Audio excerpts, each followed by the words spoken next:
Gadis muda ini karena ingin dapat $5.000. Melakukan surogesi. Walaupun sudah hamil 9 bulan. Tapi dia masih kerja di 2 tempat sehari. Pagi urusin babi. Sore kerja di warteg. Setiap saat harus menghadapi dengan pemilik galak. Dan cara terakhir untuk berubah semua adalah kerja di luar negeri. Tapi ke luar negeri butuh banyak uang. Dengan cepat sudah hari melahirkan. Dia dibawa ke ruangan kecil. Di samping ada air. Dan 1 handuk. Dia pertama kali lahiran jadi sakit hingga pingsan. Ketika dia bangun, melihat perut dia udah kempes. Dan saat ini seorang pria kasih tahu dia. Bayi dia sudah mati.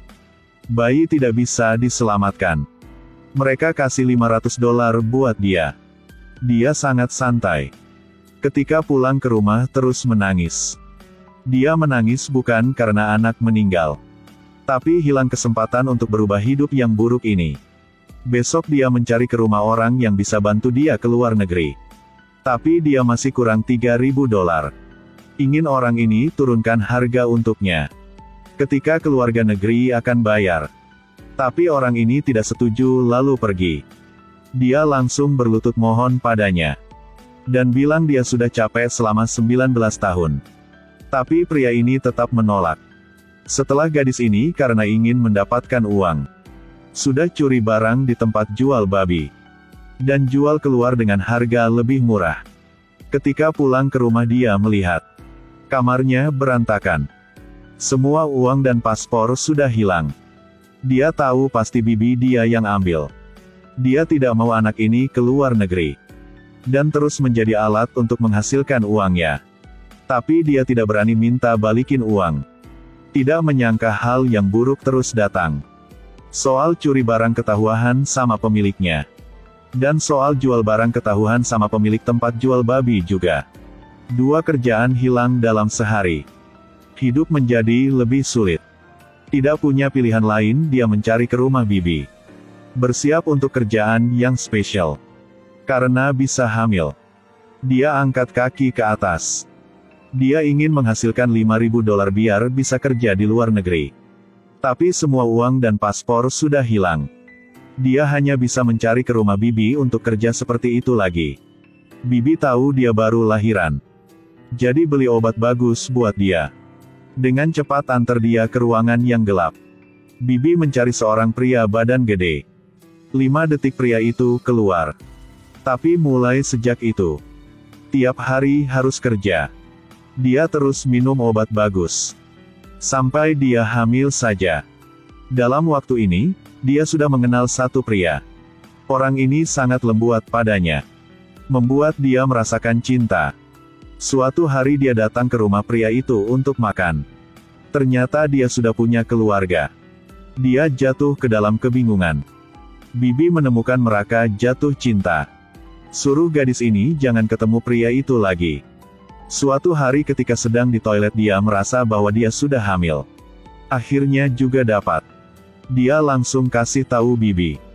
Setelah dicek ternyata sudah hamil. Sekarang dia baru balikin paspor. Dia mencari seorang pria. Karena dia sering berhubungan dengan orang ini. Jadi dia berpikir ini adalah anak punya orang ini. Tapi malam itu, pria itu berkata, jangan kontak lagi, dia sudah punya keluarga. Gadis ini sangat sedih.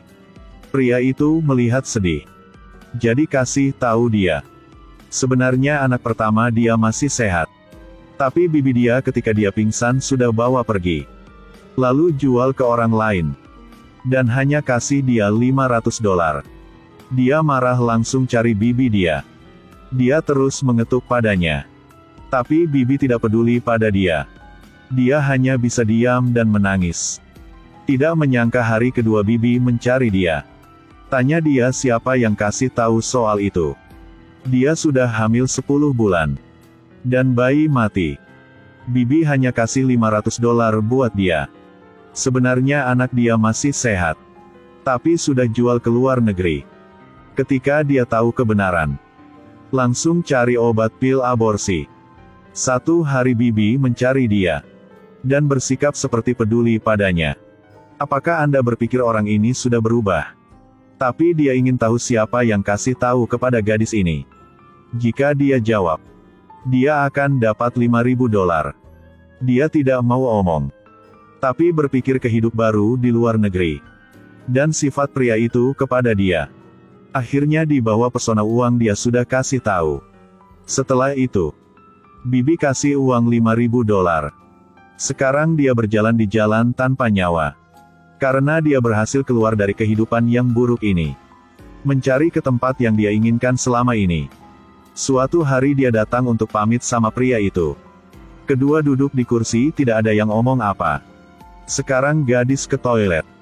Ketika dia balik, melihat dia sedang dipukul. Pasti Bibi yang mencarinya. Dia berbalik dan pergi. Mencari ke rumah orang perantara. Setelah melihat uang sudah cukup. Sudah antar dia. Perantara tidak menipu dia. Dia duduk di mobil untuk keluar negeri. Apakah dia benar bisa keluar negeri? Untuk berubah kehidupan ini. Tidak ada yang tahu di sana adalah surga atau neraka. Detail filmnya sangat bagus. Mencerminkan masyarakat gelap. Dan harapan untuk keluar dari kesengsaraan itu.